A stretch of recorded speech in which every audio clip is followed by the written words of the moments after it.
GB engineers એસોસિએશનનું ત્રિવાર્ષિક અધિવેશન આ વખતે જુનાગઢ ખાતે છે.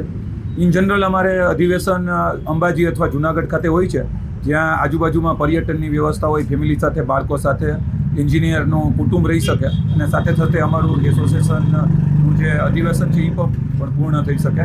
મૂળભૂત ઉદ્દેશ તરીકે અમારી કોર બોડી નવી ચૂંટાશે, એટલે કોર બોડી મેમ્બરો છે એની લોકશાહી પદ્ધતિથી એની ચૂંટણી થશે અને બીજા જે કાંઈ અમારા બંધારણ સુધારા હશે, ઠરાવ હશે, એ બધા ત્યાં રજૂ કરવામાં આવશે અને પસાર થશે. પ્રમુખશ્રી અમારા જે છે જીબી એન્જિનિયર્સ એસોસિએશનના એ આપણા પૂર્વ ગૃહમંત્રી ગોરધનભાઈ ઝડફિયા સાહેબ છે.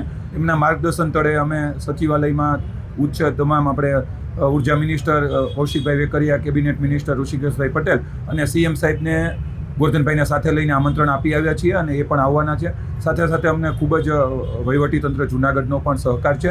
તમામ કંપનીના એમડીઝ પણ આની અંદર હાજર રહેવાના છે અને 27-28 ડિસેમ્બરે ખૂબ જ ઉત્સાહ, ઉમંગ અને આ સાથે અમે અધિવેશન તરફ જઈ રહ્યા છીએ અને ખૂબ જ સારી રીતે સંપન્ન કરશું.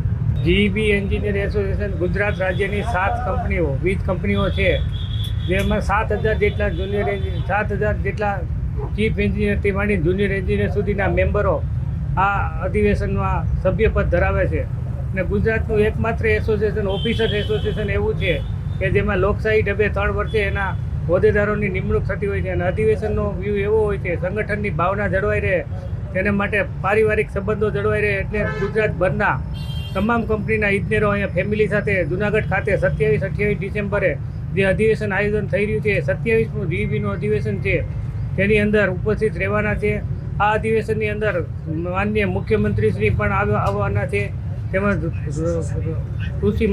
ઉર્જા મંત્રી ઋષિકેશભાઈ પટેલ તેમજ કૌશિકભાઈ વેકરિયા તેમજ અન્ય વીજ વિભાગના ઉચ્ચ અધિકારીઓ પણ ઉપસ્થિત રહેવાના છે. આ અધિવેશનની અંદર અમારા સંગઠનને લગતી જે મેમ્બરોના હિતોના પ્રશ્નો હોય છે તેમજ સરકારની સાથે રહીને આ અમારું એસોસિએશન છે હંમેશા સરકારની સામે ક્યારેય રહેતું નથી, સરકારની સાથે રહીને કામ કરવામાં માનતું એસોસિએશન છે.